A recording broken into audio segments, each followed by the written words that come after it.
with Judaism and Christianity. But following Allah's orders, the Prophet now set out to create a new identity for the Islamic community that would separate it from the older forms of monotheism. The Quran also and the Prophet believed that the revelation that had been given to Moses in what is called the Torah and the revelation to Jesus had become distorted historically, not by the prophets, but by their later communities. To dramatize the shift away from Christianity and Judaism, another order became part of the Quran.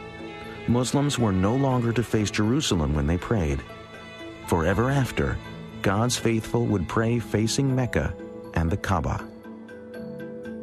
Muhammad now had the responsibility of dealing with the mundane but important tasks of government. These roles would set him apart from the ministry of Islam's earlier prophet, Jesus Christ. There is an immense contrast between Jesus and Muhammad, largely stemming from the fact that, unlike Muhammad, Jesus was never head of state. Muhammad was now a political leader. That meant he was making decisions affecting the workforce, the economy, trade, and the safety and security of Medina.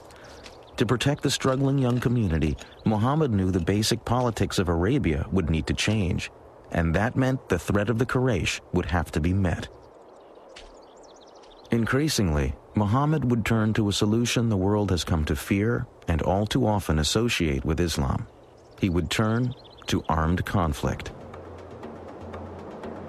Since the days in Mecca, God's revelations had called for Muslims to prepare themselves to struggle to build a moral and righteous life.